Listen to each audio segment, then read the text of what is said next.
Hey, everybody, you are listening to the Fiscal Feminist Podcast, where we will be tackling real financial issues so women can eliminate fear and take charge of their lives. I am your host, Kimberlee Davis, and I am the Fiscal Feminist. So let's get to it. What's so great about poker is every single time you play it, it's different. The cards are different, the players are different, the scenarios are different. And that's really what makes it such an impactful learning tool for leadership and all those skills that we work on. Well, it keeps you nimble, right? Because in life, we never know what's going to come our way. Every day is something new, You just don't know. Things happen so randomly sometimes, either professionally or personally. So you have to be able to kind of look at the situation, not fall apart, and figure out what your next move's going to be. Hey, everybody. Welcome to the Fiscal Feminist Podcast today. This podcast is a little bit out of the ordinary because today's topic is going to be about poker. And, my question is life just one big game of poker? And I think it might be. So what we're going to really dive into today, and I am so intrigued by this, is how the skills that you have if you're a good poker player can help you or can help women in particular, because our audience, I do aim all of this at women, although it does benefit everybody, but can having really good poker skills help women become more competitive, more confident, and more financially empowered? And I think by the time we get through this podcast today, we're going to probably say yes, and we're going to find out why. So this to me is really super intriguing. So, buckle up. We're going to be talking about poker. We're not going to be talking about my usual, personal finance, investing, retirement planning. This is going to be way more interesting than all that stuff. So today's going to be fun. Okay. We're talking about poker, girls. And my guest today is Erin Lydon, and she is a thought leader. She's a frequent speaker on equal pay and workplace equity. These are two topics near and dear to my heart. And she is the president of Poker Power. So her passion to lead Poker Power stemmed from her experience working on Wall Street. And she was there she started 20 years ago. So we all know what that means. That, there are a lot of bros in the house. There still are. And after learning that, she wasn't being paid the same pay as her male compatriots, and struggling to find a seat at the table. And I can definitely relate to that as someone who worked on Wall Street in the 80s. So think Gordon Gekko and big hair. When you're in that male-dominated financial sphere, it's really hard to find equity. And I think what was really interesting in reading her bio is she realized that, a lot of people on Wall Street, mainly guys and traders, play poker. It's kind of part of the entire ecosystem there. And I think she discovered at that time that maybe playing poker could end up being something that would develop a skill set that we women don't really think about all the time. So her mission now is to teach 1 million girls and women how to stack their skills, negotiate, and take calculated risks, gambling, and gamifying the system. So not gambling in a bad way. We're not going to go lose a bunch of money in Vegas. This is about taking the good stuff from it and applying it to our lives. So Erin, welcome. Thank you for coming and sharing this very interesting thing that you're doing and your expertise and your wisdom. And we really appreciate you taking the time today to be with us. Thank you, Kimberlee. That was a fantastic introduction to Poker Power. So thank you for that, and really what our mission is about, which is applicable to every one of your viewers and listeners. Well, if the truth be told, I have played poker with my dad and my kids I have 3 girls who somehow are actually all better than I am at this game. And I have always wanted to be a badass poker player. Yeah. So I'm probably going to sign up to do this because I want to learn how to play poker. And I think I have some of the skills, but I'm always in for learning new ones and honing my already good, I hope, good bluffing skills.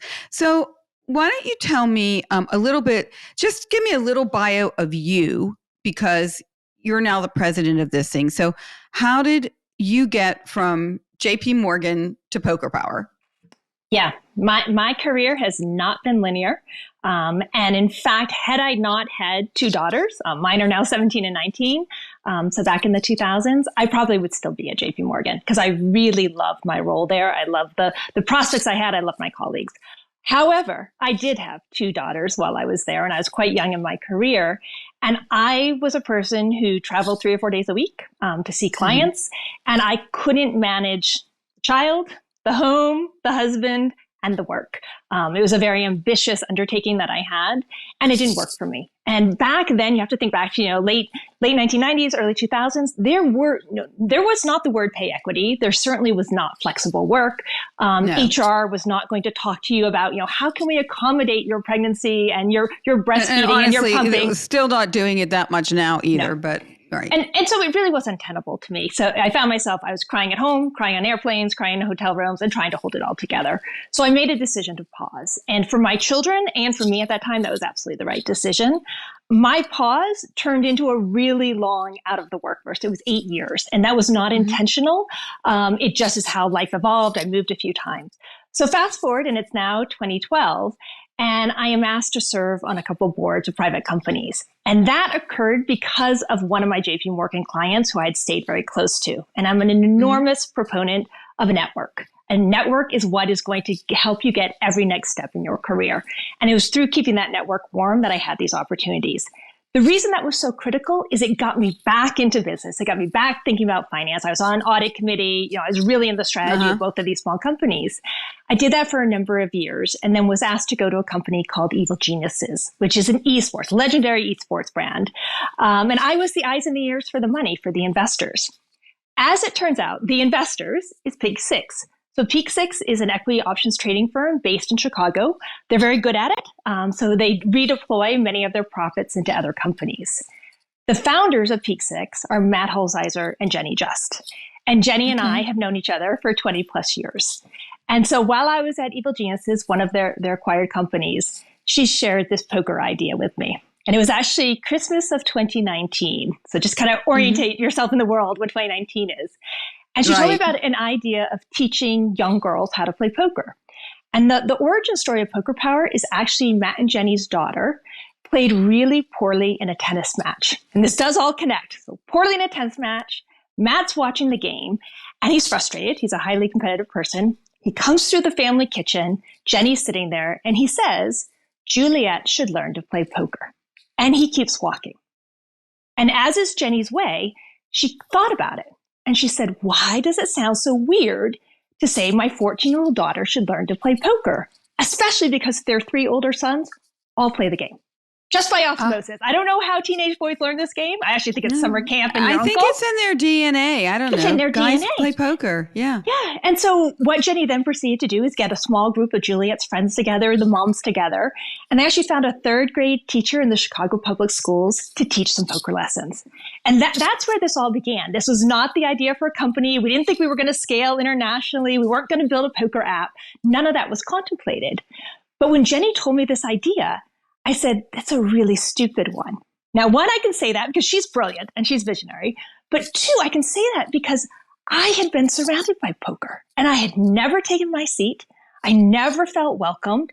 And I really didn't see any value to the game. My thoughts about poker were very stereotypically negative. So when she said this, let's teach teenage girls to play poker, it's just not going to work. In her way, she said, okay. She came back to me 2 months later. I was still at Evil Geniuses.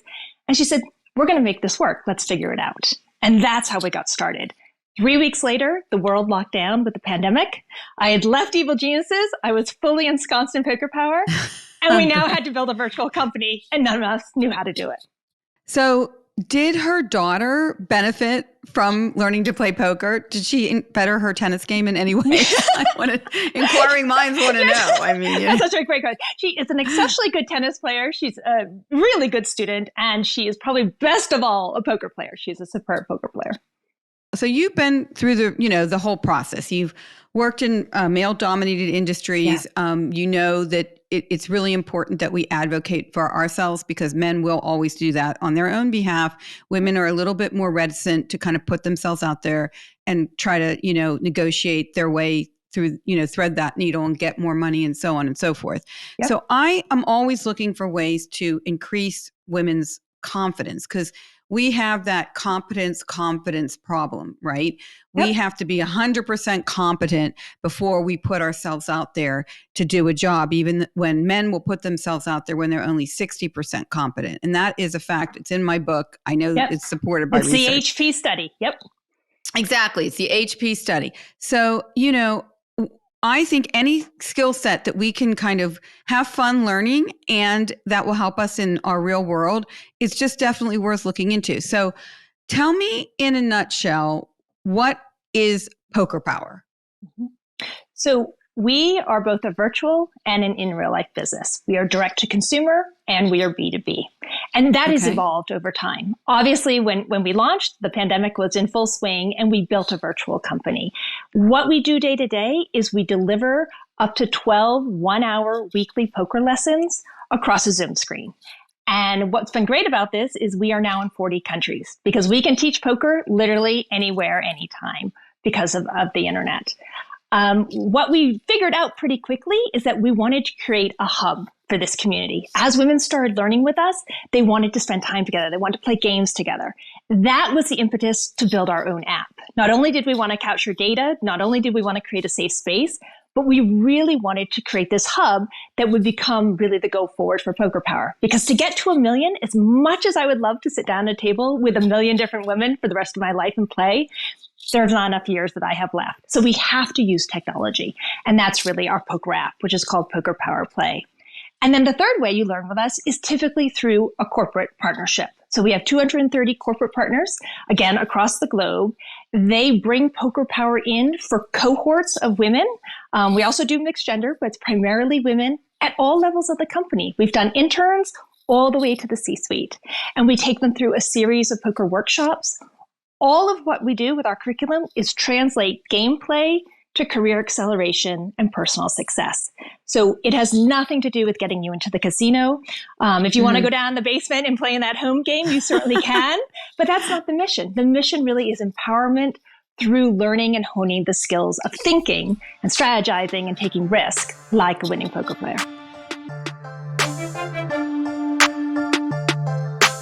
Ignorance is not bliss. As women, burying our heads in the sand when it comes to our money has dire consequences.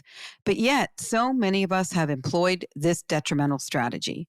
After over 2 decades of experience, I've discovered that women face a twofold crisis of competence and confidence regarding how they approach and handle finances. It's time to close that gap.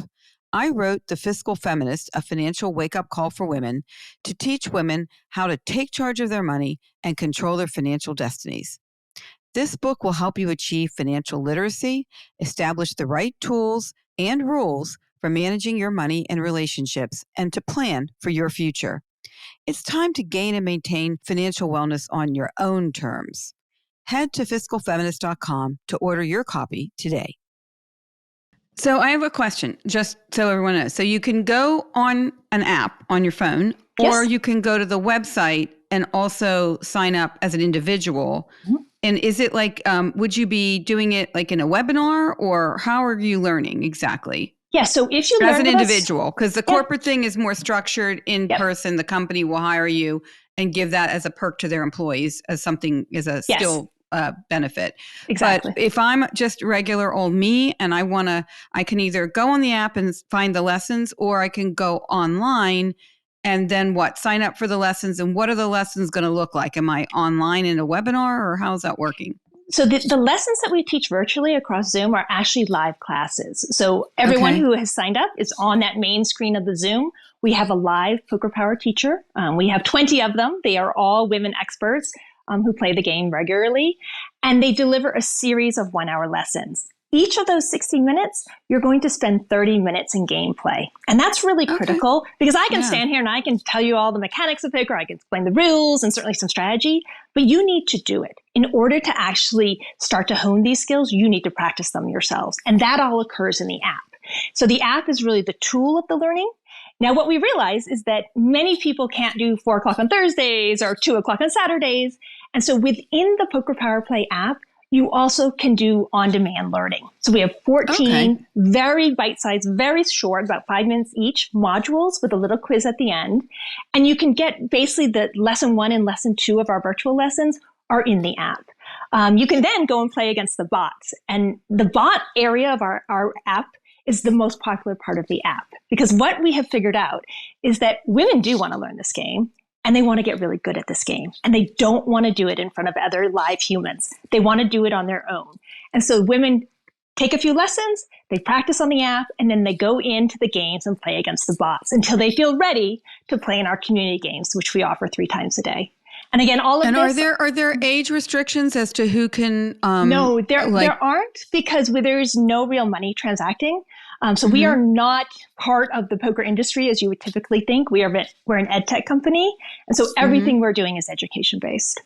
So a 15-year-old girl can just play, and she's going to learn the skills, and once she starts playing with the bots, and then eventually she'll maybe be able to play with other people and learn how to, in real time.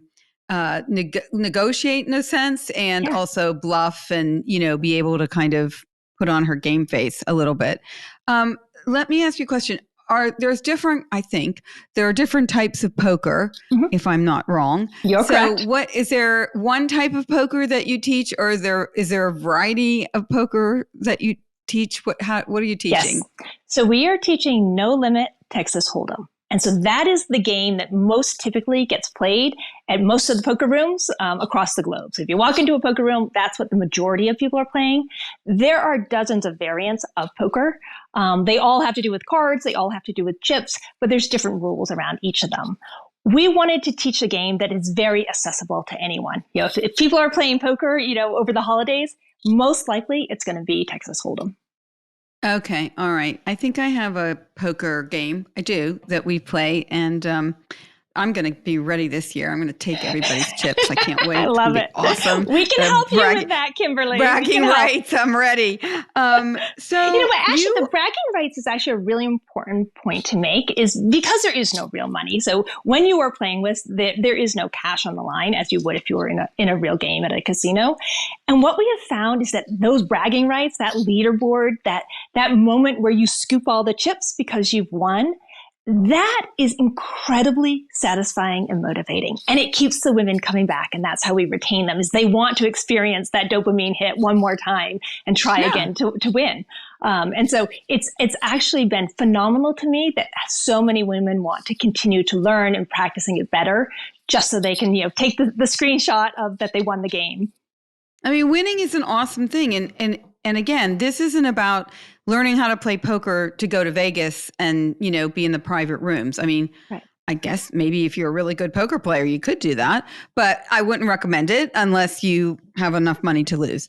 But, I think, again, it's taking the skill set. I was looking at the website, and some of the things that you mentioned in how playing poker or learning poker through Poker Power teaches women and empowers them is because the game of poker is a lot like the game of life in many ways. And I'm going to let you explain that. But some of the things that you listed is risk assessment, confidence, discipline, reading people, which is so important, decision-making, and negotiation. So give me a little bit of your philosophy of why the game of life is similar to the game of poker, or at least the game of life in our professional worlds. Right. But I would argue it's the same in our professional and our personal worlds. I absolutely agree with you. And we have testimonies from women who have had great success from thinking and strategizing like a poker player in their divorce, in how they're managing their teenagers. Like the skills really do carry over.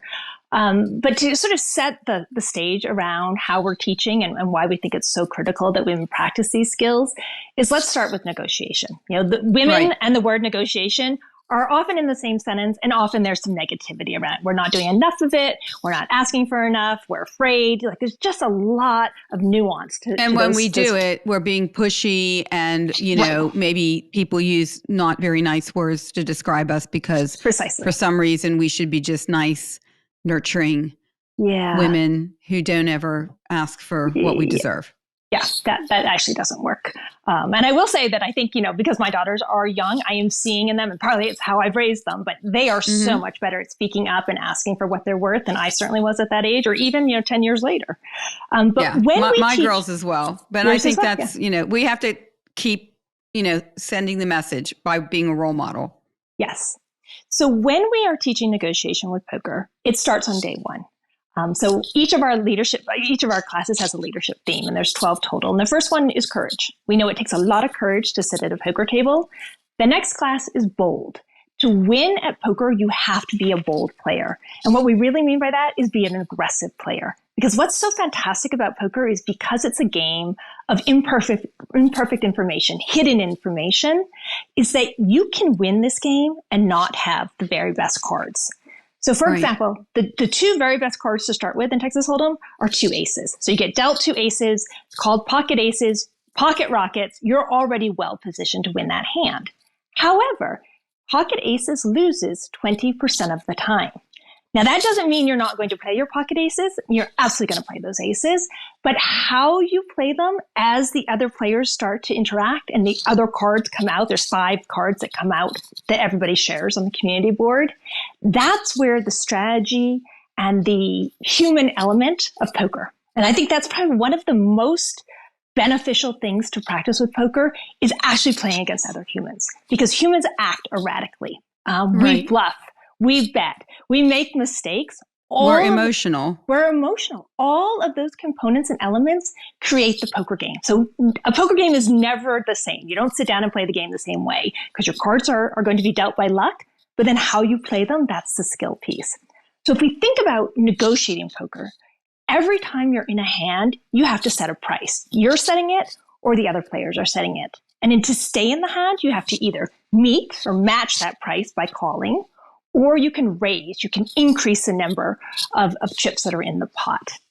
That's a skill because many women, particularly, growing up, if you weren't in competitive sports, you haven't practiced what it feels like to negotiate. And so the very first time you negotiate is when it really matters, which is, to get a job, to get a promotion, to get a raise. You're not very adept at it. And so we know that the ways that boys interact is they're constantly having a power dynamic and interacting in such a way that they're negotiating. At the poker table, as the play starts, you're going to be setting the price for your hand and seeing who's going to stay in it. More cards come out that change the information. So we say there are 3 levels to thinking in poker with regards to negotiating. The first is just figuring out what to do with your 2 whole cards. It's binary. You either raise or you fold, which means you're out of the hand. The next decision to make is to ask yourself, what do I have? What's the decision I'm going to make with my whole cards? And what do I think you have? And you as the collective opponents who are at the table. So you're shifting the perspective and you're trying to see this game not just through the lens of what you have in your hand. And then the third and most important way was you're negotiating at a poker table is ask, what do I have? What do I think you have, Kimberlee? And then what do I think you think I have? I have, yeah. And it's that ever-evolving, complex negotiation of information, power dynamics, that will factor into your decision making. You can improve that skill by doing it more and more. And that's what I think is so critical is one, you gain the confidence because you make the decision, you negotiate at the table and you win the pot. So you get immediate feedback that you made the right decision.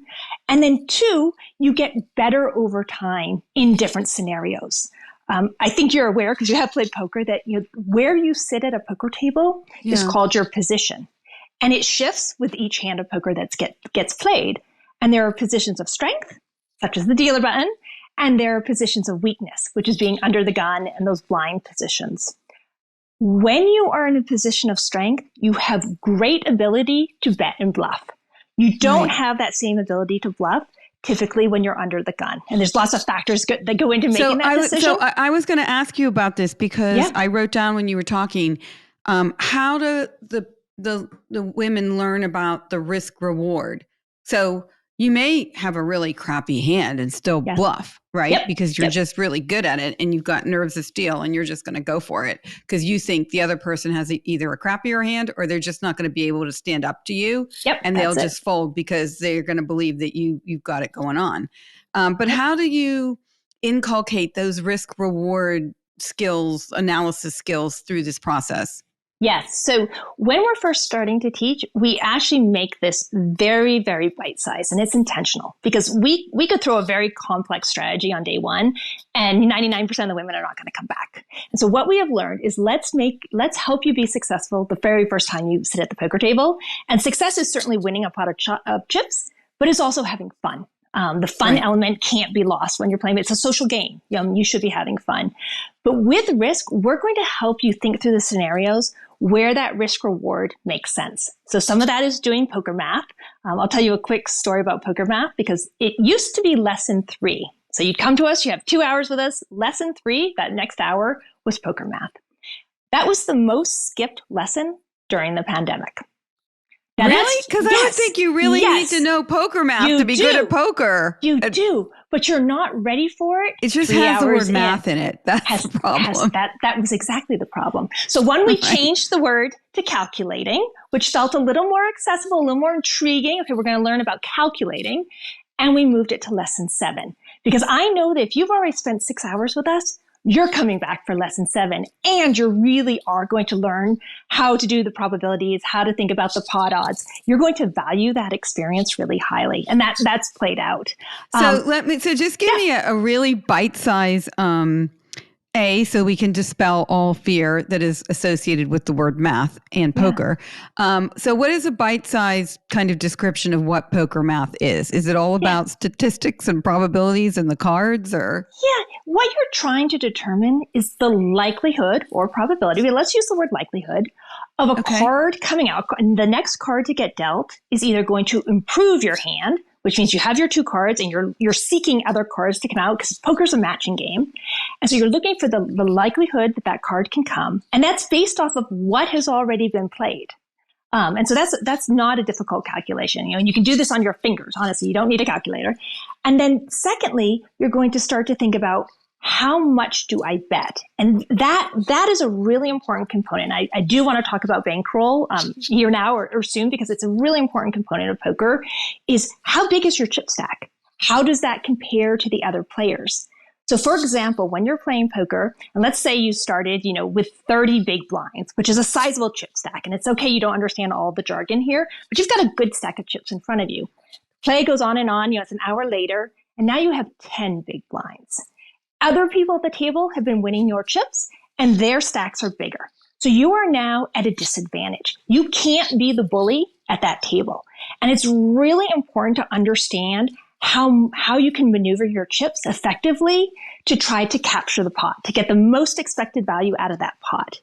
The smaller your chip stack is, you're really going to find yourself, you have 2 options. You can fold and wait for a better entry point with your cards, or you shove. And shove means all the chips go into the middle of the table. You put all the risk in there. What happens with shoving, depending on what position you are at the table, nobody knows if you have it.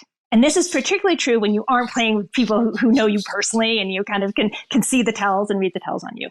And so you can really use this to your advantage to shove, shove, shove. And what you're trying to do is scoop that pot. Because if you can start to build your bankroll and your chip stack up again, you can continue to have influence and power at the table. So there's this constant up and down of who's in control, who's the bully, who's weak. I mean, it truly is like a playground in 3rd grade. It's like, who's got all the chips?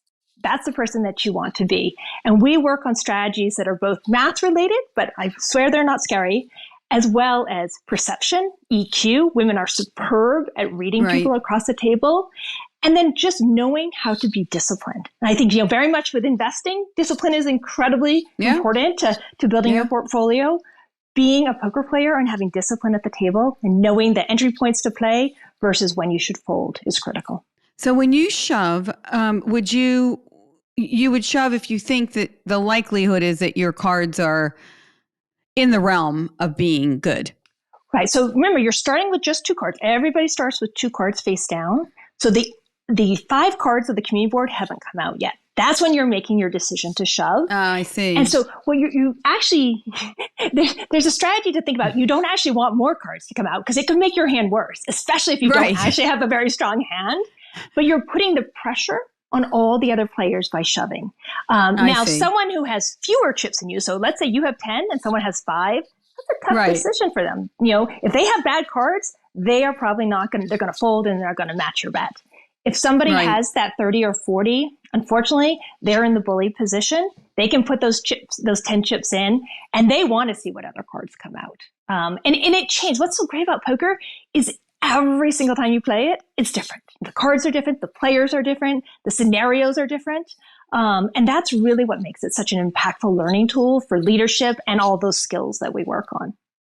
Well, it keeps you nimble, right? Because in life, we never know what's going to come our way. Every day is something new. You just don't know. Things happen so randomly sometimes, either professionally or personally. So you have to be able to kind of look at the situation, not fall apart, and figure out what your next move is going to be. I think when I'm listening to you, one of the things that I think people might learn from this exercise too is resiliency.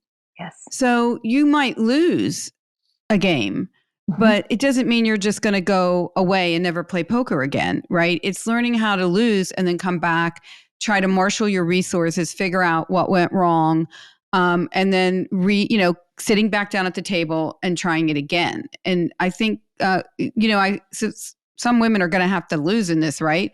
So how does that work? Do you see that they're not put off by it, or they get more confident because they come back and things turn around? Yeah. So poker is a zero-sum game. One person wins, everybody else loses with every hand that gets played. So you're absolutely right.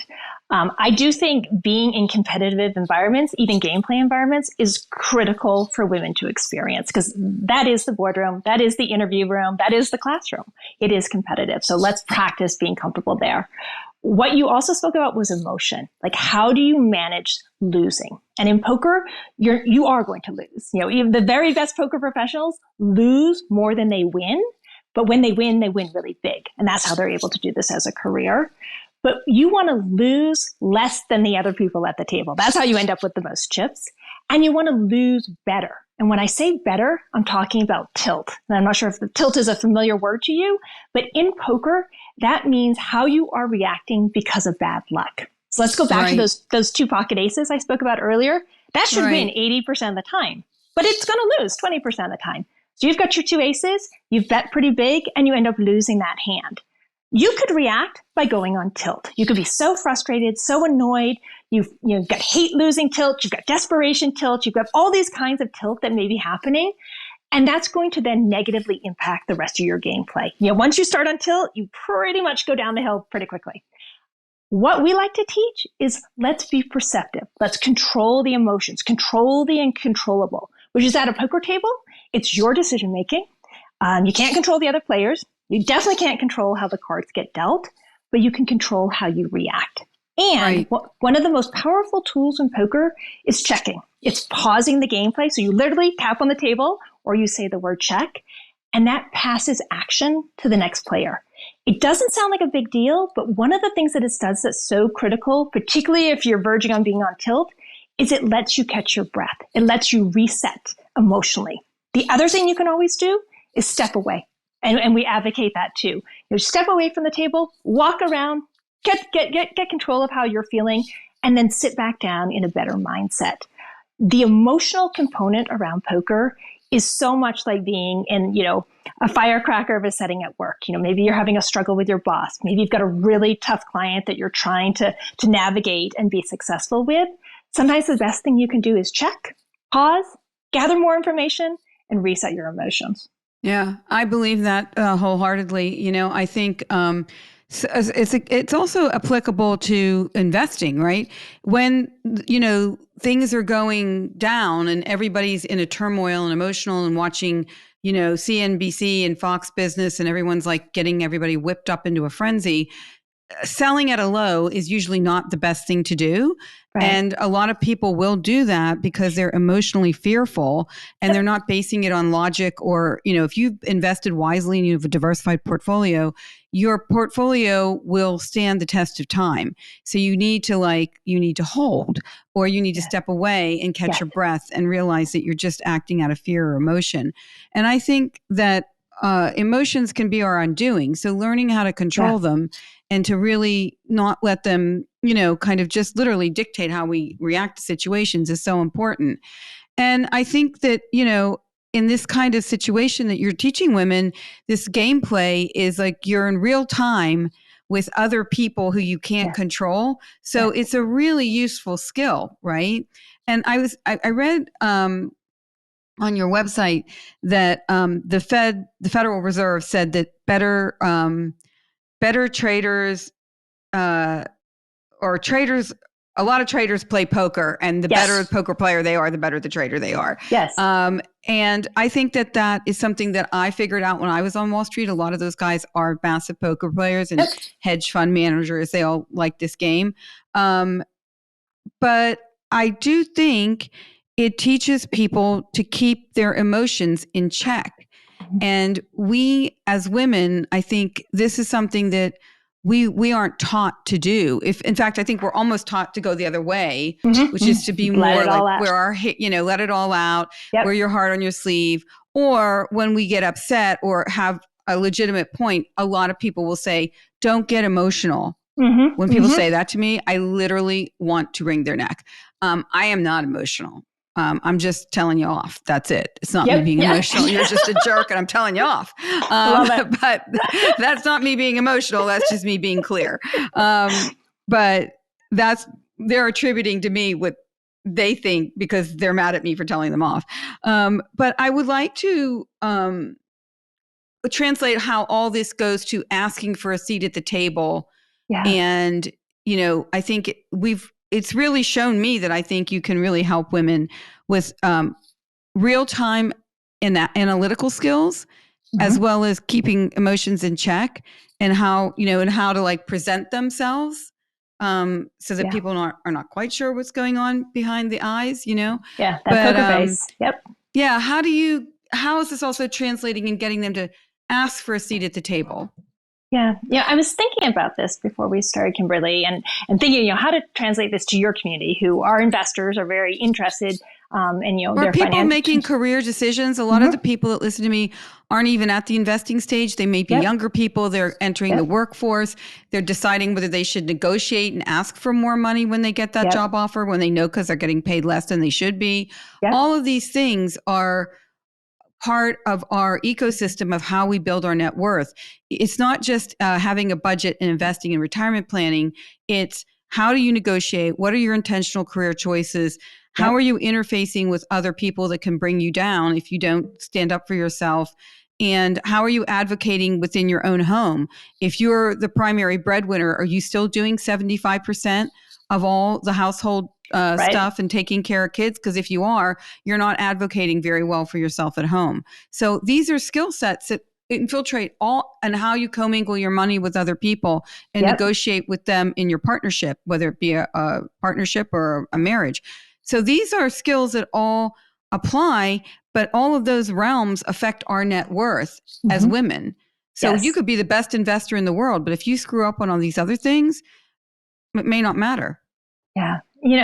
I think a lot about poker, and I think a lot about the reasons why women don't play this game, because unlike almost every other activity, let's just take golf, for example, or tennis, the winner is not the strongest, it's not the fastest, it's not the tallest. It's the person who plays her cards the best. And that's an incredible leveling of the playing field. It's really what's up here and what I can perceive, and how gutsy am I? How aggressive am I willing to be at the poker table? What we know is that there's a knowledge gap around this game. There's a confidence gap for sure around this game. And there's a bankroll gap around the game. And all three of those things are also seen in the workplace. So women, if they don't know how to do something, they're very hesitant to take the risk and go forward. We talked about that with the HP say. They're just not going to put themselves out there. The confidence gap is they don't want to make mistakes. So they haven't had the opportunity to practice. They haven't had the opportunity to fail. I actually had someone very brilliant say to me that when women come in to negotiate, it's the end of the year, looking for promotion, looking for increased comp, they come in with really great data points about all the things they have accomplished, but what they forget to do is tell your manager how you failed. What did you learn? Not just everything, all the metrics that you did so well on. Tell me that you're a person who is about positive growth and learning from mistakes. And then the third one is this bankroll gap. And that starts the moment we step on the ladder, we are underpaid. There's a 7% gap between year one and year two. in your entry-level job in corporate America, and it continues to widen. And then, when you think about one of the reasons very few women, it's 5% of the professional players are women players in poker in the industry, they don't have the bankroll. There's lots of other reasons, but that is one of the most key reasons is they actually don't have enough disposable money that they can go sit at a poker table. Think about that in the workplace. When women, 40% of breadwinners are single moms. Like that's an extraordinary number. They're having to decide how to allocate their funds. It's, they may be very good at doing the budgeting, but they don't have anything left over because they're not paid enough. So we have confidence issues, we have bankroll issues, and we have knowledge issues. All of those things we are trying to address through practicing playing poker. So if I can get you to spend the time to think through the mistakes that you made at the table, that's much more important than the actual outcome. I don't actually care if you win or lose the pot. I want you to have a really fun time, but I want you to understand where in your analysis did you make an error? And then I want you to do it again and do it again until you get that right. And that's what's so great with poker. It's all repetitive. You play a hand, in a couple minutes and the next hand starts. So you can reset, play again. And in the app, you get immediate feedback. Did you win or did you lose? And so you have that validation of the decision that you're making. I think this may become my new addiction. Success. Where's Kimo? She's playing poker. Well, I will tell you, we've now introduced over 35,000 women to this game. So we have a lot of women playing poker. And part of that is that community. You come back to our games, you see the same faces. Our app is video enabled, so you can interact with each other. It's chat enabled because our teachers are in there to give you some guidance. And it is about that social interaction in the community. That is a key part of what keeps people playing poker, and all genders. That is a key reason they play. I do think that there are so many similarities between life and poker. And so I want to ask you before we wrap up, because this is so fascinating to me. So I'm assuming that, that you get some backlash, right? Because people are like, poker, they immediately think of, people with like dark glasses on, leather coats, sitting around tables, smoking and, betting really high things. And they're like, okay, is this the kind of thing I want to teach my daughter? I want to teach myself. And how do you dispel that? Because honestly, it's like anything in life, right? There's going to be some good elements and not that they're particularly bad. Like if you're a really good poker player and that's what you do for a living and you win, okay, as long as you don't lose everything and you have some sense about it. And if you are a good poker player and you are not emotional, then maybe you can make a lot of money doing this as long as you keep your emotions in check. But how do you dispel, the backlash? Because maybe somebody listening is going to say, well, I don't really think of poker as having all these good attributes. I would say to them, I think they're not seeing this clearly because I do think life is one big poker game. But how do you dispel that in your kind of mission statement or your marketing or? So first and foremost, there is no money transacting. So that really takes the gambling out of what we're doing. We are purely education focused, but you still need to feel that something is at risk. One of the most critical skills that we're building is that calculated risk taking. And it's actually getting physical and mentally comfortable shoving those chips. And it is a physical motion when you do that. And so what we say is that, the gambling aspect of poker, unfortunately, it does happen to people who decide to, spend too much time in casinos, too much time playing this game. And maybe they haven't even studied the game. We are very, very concerned that we are teaching proper poker, that we're teaching bankroll management. We're thinking strong decision making. We're teaching women to get up and walk away from the table when it's the right decision to do so. All of those are empowerment moves. They are not sending you down a pathway of, having a very sad and difficult life. We can't convince everybody, and I'm actually okay with that. I want to get 1 million, and then I want to get 10 million, and then I really want half the world, which is all the women. But we're going to get there. And I think that the very best thing that I have to kind of dispel the negativity around poker are the women who are already playing, who never saw themselves sitting at this table. And suddenly they are playing, they are winning, they're having a great time, and they're teaching it to their daughters and their sisters and their friends. They are the ones that are the best amplifiers for why this game matters. Well, I agree with you 100%. I think this is an awesome, fun way to learn some really, really important skills that can be applicable in your career, can be applicable in your home life, can be applicable in your investment behavior. And, we women, okay, yes, there's still, the parity in pay is still off, and it's still going to take us 135 years to close that 82 cents on the dollar gap. But we are making progress in many ways. And, more and more women, I think actually now more women get bachelor's degrees, PhDs, master's degrees. Yep. We're getting all these degrees, right? Because we are linear. We like to achieve. We also tend to do our homework more and participate in class, or hopefully we don't participate as much as we should, but we are participating. But this kind of skill set is going to help you to take all of your knowledge and your achievements to the next level by not letting things on the table that you're not negotiating for, you're not asking for. So I think, it's awesome that you can do this in kind of a fun, cool way and learn the game of poker, be able to play it with your friends, and also take this skill set and go on to really apply it in a meaningful way to your life. So, Erin, I think this is awesome. I'm going to actually check this out and Thank you. Go on the app and probably, sit around playing poker for some of my day to see if I am good at it. For your younger listeners, I'll just say that my daughter, who I mentioned, is 17. So she's very busy applying to colleges right now. She's a senior in high school. And one of her essays is around playing poker because she's actually a very capable poker player. And in the essay she wrote, it is so darling, she wrote, I'm still scared when I play with boys, but I feel badass. And that, for me, that was like, yes, that is exactly what we are trying to accomplish.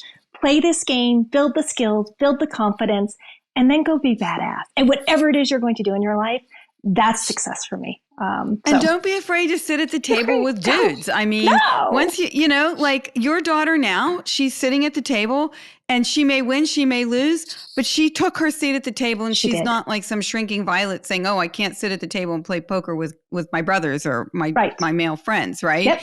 And that to me is like half the battle, is getting us to feel like we should have a seat at the table and it shouldn't be that big of a deal, right? Like we should be sitting there, we should be participating.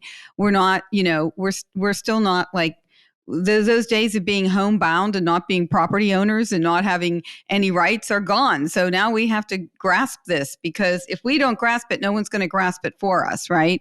This is up to each of us individually to take charge and to get our skill set in order so that we can be competitive and we can, have flourishing careers and make a lot of money, and also support our families and do all those things that often we end up doing completely by ourselves. So this is awesome. So I am a big fan of the Poker Power movement. I would suggest that you all check out the app and the website. Erin, can you just again tell us the name of the website, and can we see you on Instagram? How can everybody find out about you? Yes. So our handles for all the social is Join Poker Power. Our website is pokerpower.com. You can find me as Erin Lydon. Some of it has a 376, which is an old handle attached, but I'm across all the social platforms as well. I love connecting on LinkedIn. I've done a lot of work mentoring women and sponsoring women, so I'm happy if anyone wants to reach out that way. And, I will leave you with what I always say to our community who is just getting started with us, is that if you don't sit, you can't play. And if you don't play, you can't win. And at Poker Power, we want to teach you how to win. And that's what we're committed to doing. On that note, I have nothing more to add. Winning is awesome. I like to win. I can deal with losing, but man, there's nothing sweeter than winning. So that's what I get up every day trying to do.